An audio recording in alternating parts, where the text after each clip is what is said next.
Hi, let's contemplate Brexit and see what we can learn from it. It seems that whenever the Western world has undergone any kind of crisis as to its identity or approach to things, it eventually turns to the study of its classical forefathers, the Greeks. It was this study that sparked off the Renaissance, later triggered the formation of the nation states, and may now reintroduce national borders and national currencies. Stanford University's Dr. Joshua Ober recently published his book, The Rise and Fall of Ancient Greece, of Classical Greece. In his latest work, he explains that the commoners of ancient Greece had a living standard so high that it was not surpassed until the 19th century. The cause of ancient Greece's high living standards was attributed to the ethnically homogeneous societies of the city-states and their decentralization process. Whenever a city's population exceeded the production that supported it, colonies were established and trade flourished. Nowadays, common knowledge would have one believe that the Greeks' decentralization should have made trading possible. Well, the opposite seems to have been the case. Living standards rose for the ancient Greeks until the Romans went multicultural, centralized, and unified the region. In fact, historical analysts have concluded that life for the commoners was much better under the Greek city-states than it was under multi-ethnic Byzantine Empire, when the civilization became feudal and bureaucratic. The Byzantine theme system levied devastating taxes on the locals or on the local populations. During the medieval era, in fact, the expression a Byzantine bureaucracy was commonly used to describe overburdened systems, such as those evident today in our ever-expanding metropolises, and an increasingly centralized European government, with all its dubious social implications that follow. Centralized multicultural systems, funded by banks and conglomerates, heavily rely on subjects rather than citizens. The former, the subjects, being passively dependent on services and subsidies offered by the system they blindly serve, whilst the latter, the citizens, realize that one's active participation in society, government, and economy makes a difference in his quality of life, in his standard of living. To reproduce and perpetuate governmental dependence, over the past 20 years, the international mass media, dubiously funded, has been promoting a cosmopolitan world citizen identity, as opposed to a national identity. The latter increasingly labeled as fascist, racist, nationalistic, and all the ist suffix totems of disapproval. Through the notion of being a world citizen, however, people are often disoriented as to where to devote their creative energy. In the absence of any sense of belonging, any points of reference, many of them join globalist organizations and turn their backs on their very origins, often creating chasms and friction between selves and those who cling on to their national roots.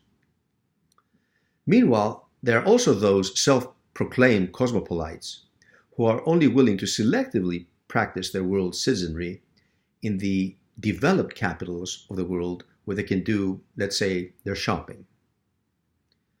Aristotle noted that without fully active social involvement in one's immediate environment, one can never develop into a healthy human being.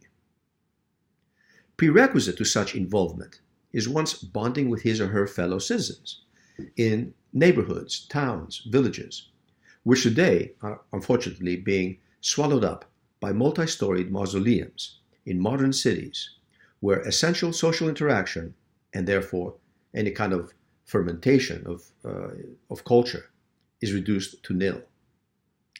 In absence of any kind of healthy social bonding within cosmopolitan environments, many young people who are willing to embrace anything that will give them a sense of belonging, let's say, fall easy prey to various organizations that champion the idea of a world without borders.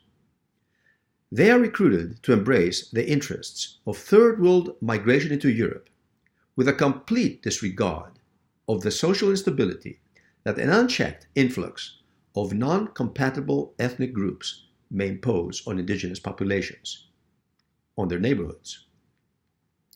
The neo-human emerging from this modern idea of a world citizen identity functions like a rootless entity, pretty much like, excuse the term, a floating fart that produces no culture and nothing of essence other than the lingering stench subsequent to the decay of decomposing ethnic societies. This stench, however, may have finally reached the nostrils of many Europeans who have of late witnessed the mass invasion of non-compatible elements from Asia and Africa streaming into the continent. The mask of a pan-European government has fallen. The true face that has emerged is that of a system that does not serve the interests of European people.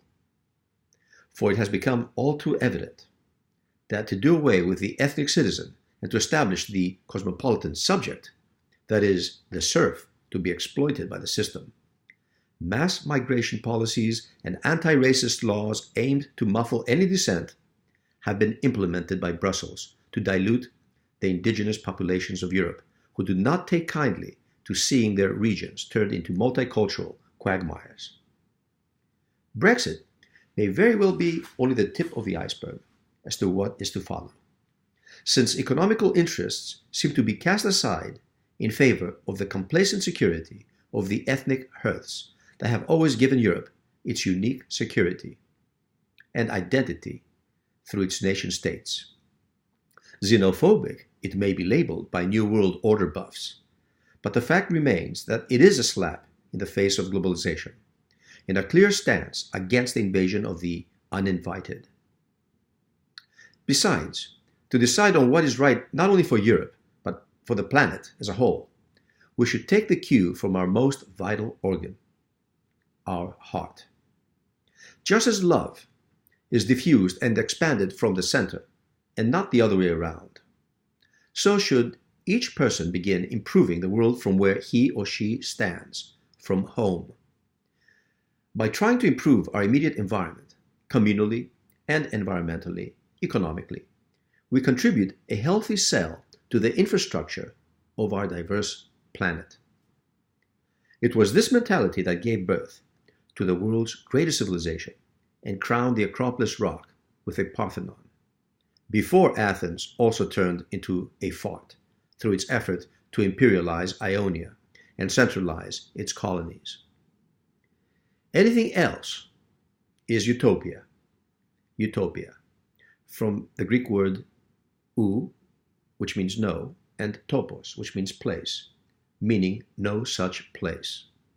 It is this utopia that is being touted to the naive by all the manipulating forces that want to dilute the diversity of ethnic peoples into uncivilized, consumer-minded, multicultural populaces ripe for exploitation.